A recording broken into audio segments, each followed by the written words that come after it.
Assalamualaikum sahabat, jumpa lagi kita pada pembahasan soal bab 3 untuk pelajaran ilmu pengetahuan sosial pada tingkat kelas 8 MTS dan SMP pada halaman 247.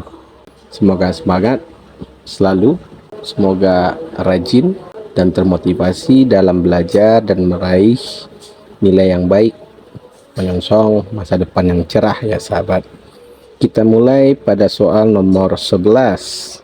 Pengembangan perekonomian harus memperhatikan kondisi geografis suatu wilayah.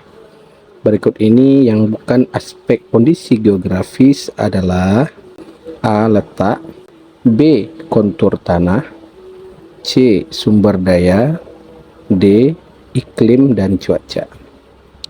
Yang ditanyakan pada soal nomor 11 ini adalah aspek kondisi geografis.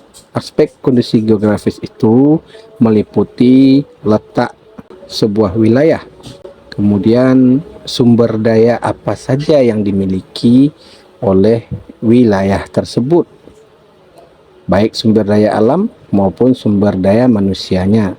Kemudian aspek selanjutnya itu adalah iklim dan cuaca, karena ini akan mempengaruhi apa yang akan bisa digarap atau dibuat di suatu wilayah tersebut.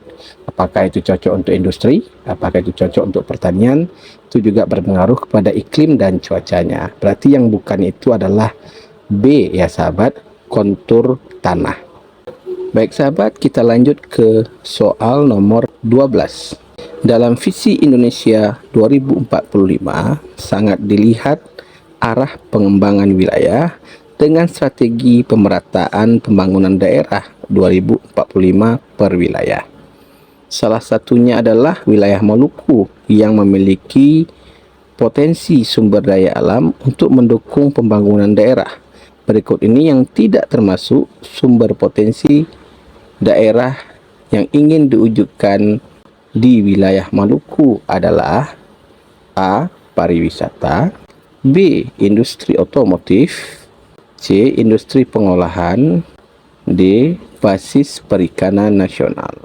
Untuk menjawab soal nomor 12 ini, sahabat tentunya harus mengenal yang namanya wilayah Maluku ya sahabat ya. Maluku ini adalah salah satu wilayah yang ada di timur Indonesia. Maluku adalah suatu pulau yang hampir dekat dengan Filipina.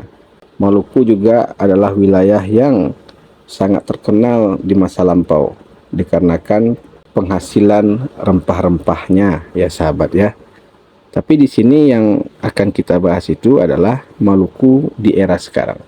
Maluku adalah yang terletak di sebuah kota Ambon ya, merupakan salah satu kota terbesar ya di provinsi Maluku tersebut ya.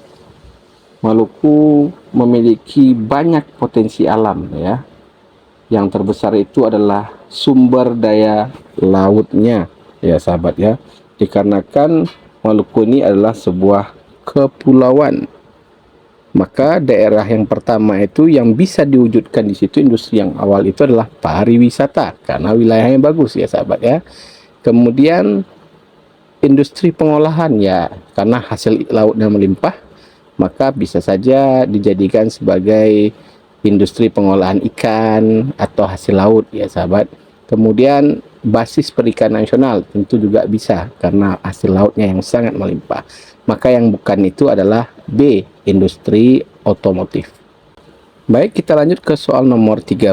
Ini adalah sebuah soal host. Pengembangan kawasan metropolitan Kota Denpasar, Mataram, dan Kupang, serta kawasan pariwisata Bali dan kawasan ekonomi khusus pariwisata Mandalika diharapkan dapat mendorong pemerataan di wilayah Bali dan Nusa Tenggara.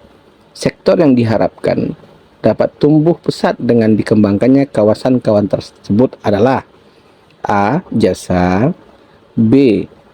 Industri, C. Konstruksi, D. Pertambangan. Untuk menjawab soal nomor 13, kembali kita harus memahami kontur ataupun letak wilayah dari sebuah provinsi ataupun daerah ya sahabat ya. Di sini kita melihat bahwa Kota Denpasar tentu saja ikonnya adalah pariwisata ya sahabat. Diiringi oleh Mataram, Kupang, kemudian ada kawasan ekonomi khusus Mandalika ya. Ini juga pariwisata. Jadi sektor yang paling cocok untuk daerah-daerah ini yang dapat dikembangkan adalah itu sektor jasa. Kenapa jasa? Akan banyak turis yang datang, tentu ada jasa penginapan, jasa sewa motor, sewa boot, karena ada pariwisatanya ya sahabat ya. Maka jawaban nomor 13 itu adalah A. Kita masuk ke soal nomor 14. Bank adalah badan usaha yang menghimpun dana dari masyarakat dalam bentuk simpanan dan menyalurkannya kepada masyarakat dalam bentuk kredit atau pembiayaan dan atau bentuk lainnya dalam rangka meningkatkan taraf hidup rakyat. Berdasarkan pernyataan tersebut dapat diketahui fungsi utama perbankan yaitu A. Memberi kredit, B. Sebagai penghimpun dan penyalur dana masyarakat, C. Menyediakan tempat untuk menyimpan barang dan surat berharga, D. Mendukung pelaksanaan pembangunan nasional dalam rangka meningkatkan pertumbuhan ekonomi. Jadi dalam pernyataan soal nomor 14 ini itu sangat banyak sekali fungsi dari sebuah bank ya sahabat ya. Bisa simpan, bisa menyalurkan dana kembali kepada masyarakat dalam bentuk kredit, pembiayaan dan lain-lain ya sahabat ya. Jadi kalau ditanyakan fungsi utama perbankan itu ya, kalau A itu jelas salah ya sahabat, karena bank tidak hanya memberikan kredit ya. Kemudian B, sebagai penghimpun dan penyalur dana masyarakat, ini masuk dalam kategori ya sahabat ya. Kalau C, menyediakan tempat menyimpan barang, nah, ini beda lagi fungsinya ya sahabat ya. Kalau D, ini adalah salah satu sektor saja ya sahabat ya. Maka yang paling pas itu adalah B, sebagai penghimpun dan penyalur dana masyarakat.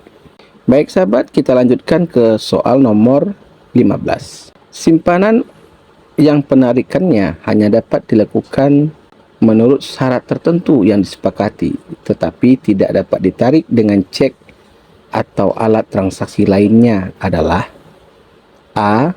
Giro, B. Kredit, C. Deposito, D. Tabungan. Kira-kira ini yang mana ya sahabat ya? Tentunya kita harus paham dulu satu-satu dari definisi yang ada pada option ini ya. Giro. Giro adalah rekening bank yang memungkinkan nasabah untuk menyimpan uang dan menariknya kapan saja. Giro dapat digunakan untuk transaksi keuangan seperti pembayaran, transfer, dan lain-lain. Berarti giro tidak masuk di kategori untuk soal ini ya sahabat ya. Berarti bukan giro jawabannya. Kredit. Nah ini apalagi ya, kredit berarti dia tidak menyimpan ya. Kredit itu biasanya kita bayar secara angsur ya. Kemudian kita lanjut ke C. C itu adalah deposito. Deposito ini adalah sebuah simpanan berjangka yang hanya bisa dicairkan setelah jangka waktu tertentu. Deposito merupakan salah satu produk investasi yang ditawarkan oleh bank ya. Ciri-cirinya itu adalah dana yang disimpan akan berkembang dengan istilahnya bunga deposito. Bunga deposito dapatnya lebih tinggi dibandingkan dengan tabungan biasa. Kemudian deposito dapat dilakukan dalam mata uang rupiah ataupun asing. Kemudian deposito akan otomatis diperpanjang saat jatuh tempo. Kemudian dana yang diterima saat menarik deposito akan dipotong pajak. Kira-kira mana yang masuk akal nih sahabat ya? Yang D itu adalah tabungan ya sahabat ya. Tabungan ini adalah simpanan uang yang dilakukan di bank atau tempat lain digunakan untuk masa depan. Tabungan dapat ditarik sewaktu-waktu, tetapi dengan syarat tertentu.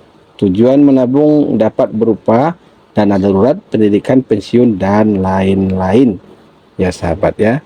Maka untuk menjawab nomor 16 ini, di sini ada kata kuncinya ya sahabat ya.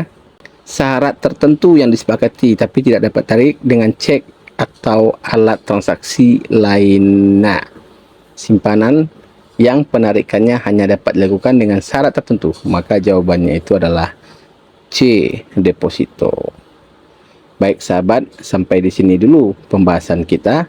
Kita lanjut di part selanjutnya. Semangat selalu ya sahabat. Assalamualaikum warahmatullahi wabarakatuh.